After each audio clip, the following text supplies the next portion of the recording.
ሰላም እንዴት ናችሁ? ዘነበ መገርሳ ነኝ። በዶሜስቲክ ወርክ ማሰልጠኛዎች ውስጥ እነዚህ አምስቱ ስልጠናዎች የማይሰጧችሁ ከሆነ የመጠየቅ መብት አላችሁ። እነዚህ አምስቱ ስልጠናዎችም ደግሞ ለምዘናም ሆነ ለእናንተ እጅግ በጣም አስፈላጊ ናቸው።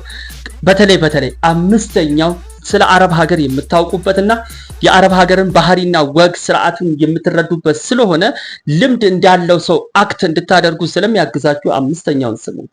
አንደኛ የቤት ጽዳት። እንዲሁም ደግሞ የቤት ጽዳት ስንል በውስጡ የሚያካትታቸው የሳሎን ቤት ጽዳት በማሽን፣ የባዝሩም ጽዳት፣ የመኝታ ቤት ጽዳት።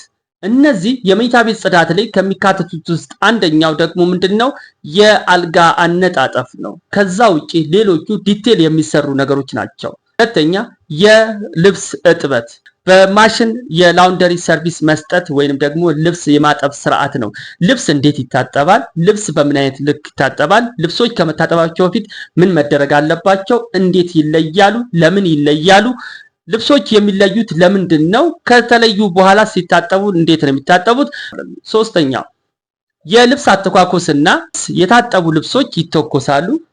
አባያ አተኳኮስ፣ እንዲሁም የኢማማ ወይንም ጥምጣም አተኳኮስ፣ ጀለቢያ የሴቶች አባያ አተኳኮስ፣ እንዲሁም ደግሞ ሌላው የሱሪ አተኳኮስ፣ የጨርቅ ሱሪ ማለት ነው፣ የሸሚዝ አተኳኮስ። እነዚህ ነገሮች በአጠቃላይ ስልጠናው ላይ የሚሰጡ የማሰልጠኛ ተቋማቶች የሚሰጡ ናቸው።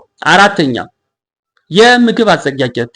ምግብ አዘጋጃጀት ላይ የምታገኟቸው ነገሮች ውስጥ ኪችን ውስጥ ስላሉት የማብሰያ እቃዎች እንዲሁም ሌሎችም እቃዎችን በአጠቃላይ የምታዩበት ይሆናል ማለት ነው። አምስተኛውና የመጨረሻው የላይፍ ስኪል ወይንም ወደ አረብ ሀገር ለሚሄዱ ሰዎች የሚሰጣቸው የላይፍ ስኪል ስልጠና ወይንም የህይወት ክህሎት ስልጠና ይባላል። ይህ የህይወት ክህሎት ስልጠና ስለ አረብ ሀገር ባህሪ፣ ወግ፣ ሃይማኖታዊ ስርዓትና እንዲሁም ደግሞ ህግጋቶችን መደረግ ስላለባቸው መደረግ ስለሌለባቸው ነገሮች እንዲሁም ሌሎች በርካታ ነገሮች በዚህ በላይፍ ስኪል ላይ ይካተታሉ። ይህ የላይፍ ስኪል ስልጠና የስራና ክህሎት ሚኒስቴር አዘጋጅቶ ሁሉም ማሰልጠኛ ተቋማቶች ላይ የተለቀቁ ናቸው ማለት ነው። ስለዚህ እነዚህን አምስቱን ስልጠናዎች በአግባቡ ከወሰዳችሁ እናንተ ብቁ መሆን ትችላላችሁ። እነዚህን ስልጠናዎች ከፈለጋችሁ እኛ ጋር መደወል ትችላላችሁ። ስልካችን ባዮ ላይ ይገኛል።